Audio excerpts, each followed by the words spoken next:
In this video, we study about free oscillations. So free oscillations, it can be defined as the oscillations in which the body oscillates with its own natural frequency here. So when left free to itself. For example, when you take a pendulum, so when you give a pendulum an oscillations here, you start oscillating freely here, that is in to and fro motion here. And also we can just see the clock pendulum. So clock pendulum also it starts oscillating freely on its own. So these oscillations we call it as free oscillations here. And then the frequency of the free oscillation is given by n is equal to 1 by 2 pi into square root of g by L. The time period and frequency of simple pendulum depends only on the length of the string and the acceleration due to gravity and is independent of the mass here. So the frequency with which the pendulum oscillates freely at its own is called as natural frequency here. Similarly, damped oscillations. So damped oscillations is defined by the amplitude decreases due to losses such as friction.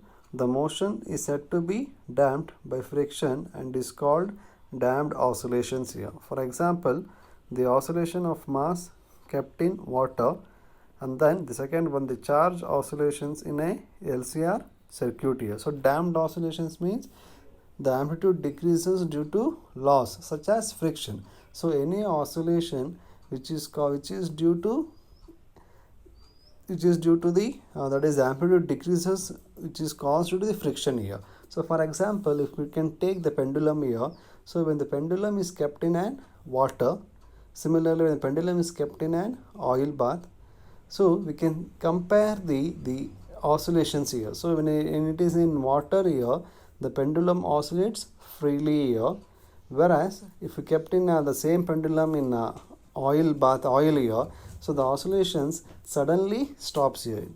That is, it cannot oscillate freely in case of an oil bath here.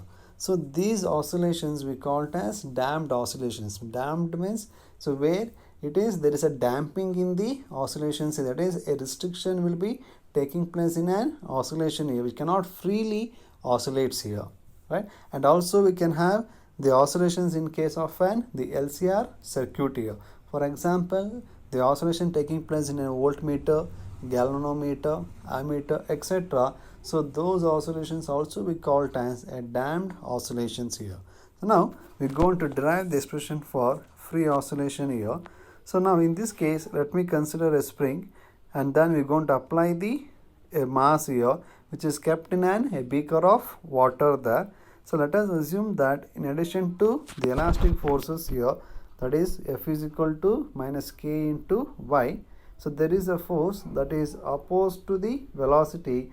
That force is given by F is equal to minus R into small v, where small r is a constant known as frictional force and which it depends upon the medium. So therefore, the equation for damped vibration is given by m into d square y by dt square, which is equal to minus k into y minus r into dy by dt. Therefore, rearrange the equation here. We can write m into d square y by dt square plus r dy by dt plus ky is equal to 0. Here, let me divide the entire equation by m here. So we get d square y by dt square plus r by m into dy by dt plus k by m into y is equal to 0. Let us assume r by m will be equal to 2b, where it is called as damping constant here, and k by m as omega square here. So therefore, the equation finally reduces to d square y by dt square plus 2b into dy by dt plus omega square y is equal to 0 here. So this is a second order differential equation here. A second order differential equation. So the solution of that equation is given by y is equal to a into e power alpha t, where a and alpha are the arbitrary constants here. So now we are going to have the solution for dy by dt and d square y by dt square. So differentiating the equation 2, so we get dy by dt is equal to a into alpha into e power alpha t. Similarly, differentiating again, we get d square y by dt square equals a into alpha square into e power alpha t. So now substituting the value of dy by dt and d square y by dt square in the equation 1, so we get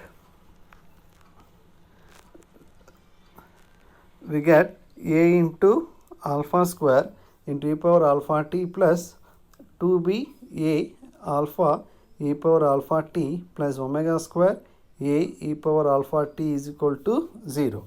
So in this one you can take a into e power alpha t a common here, right? So finally we get alpha square plus 2b alpha plus omega square will be equal to 0.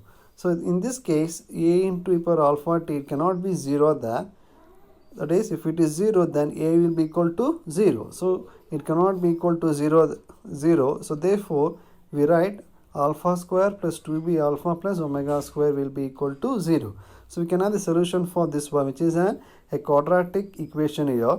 So the solution of the quadratic equations can be written as alpha equals minus b plus or minus square root of b square minus omega square.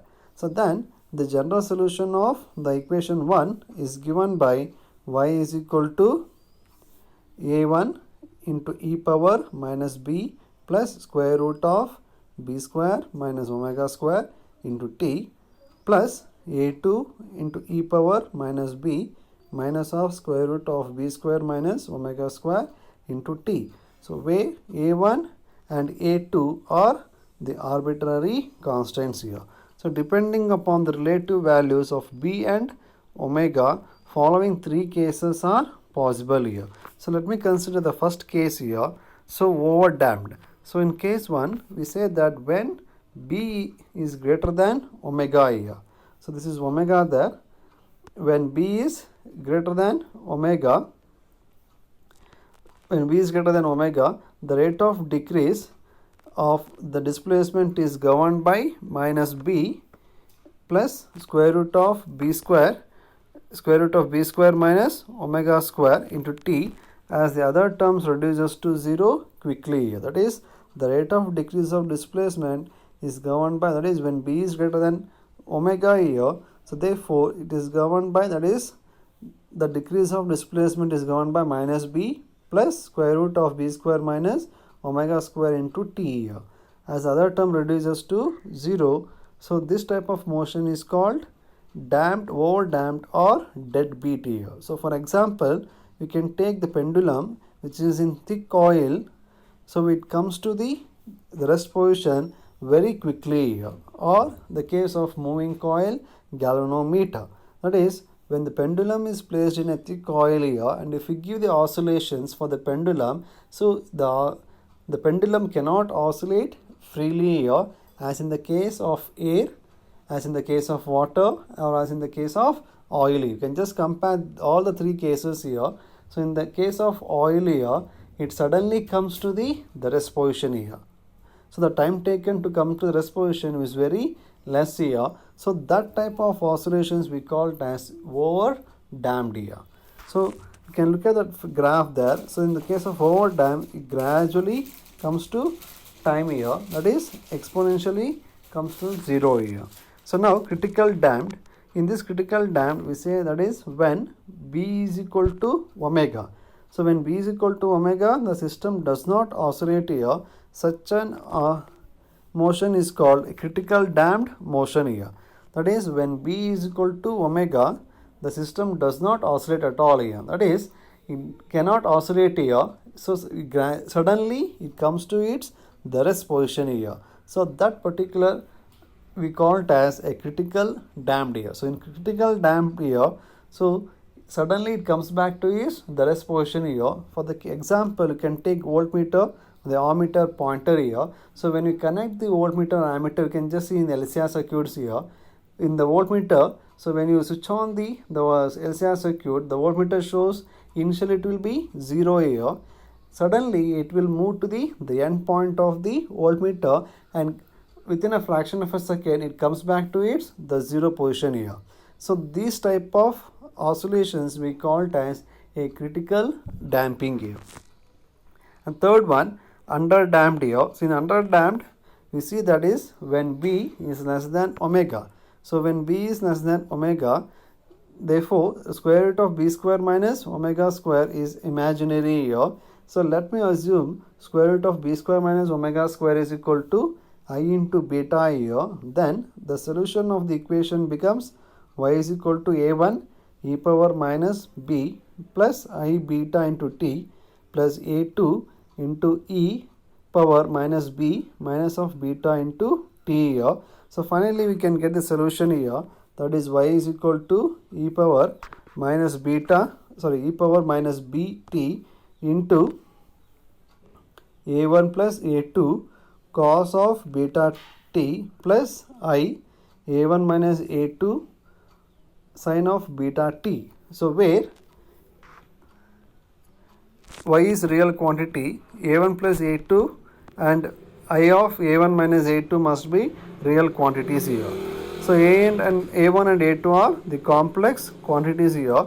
If a1 plus a2 equals a0 sin phi and I of a1 minus a2 equals a0 cos phi here, so then we can write y is equal to a0, then y is equal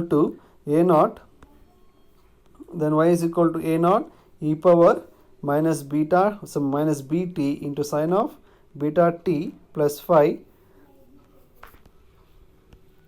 So this equations represents a damped simple harmonic motion with amplitude a0 into e power minus bt and time period t is equal to 2 pi by beta, which is equal to 2 pi by square root of omega square minus b square here. So the decay of amplitude depends upon the damping constant b here. So in this case, in underdamped here, we say that the decay of amplitude depends upon the damping constant here. For example, we can take the pendulum in area. So where in the pendulum in area, because of the air resistance here, so when you give oscillations for a pendulum here, it keep on oscillating here because of the air resistance here. So the pendulum gradually comes to zero here. You can just see that. So in the diagram here, so the amplitude gradually tends to zero here. So or in the case of the ballistic galvanometer. So this is the best example for the under damping here. So now we saw all the, that is what you mean by free oscillations in this video, and then the expression for the damped oscillations, and also the three cases here: under damped, over damped and critical damping here. So in the next class, in the next video, so we study what do you mean by quality factor and also for the forced vibration here.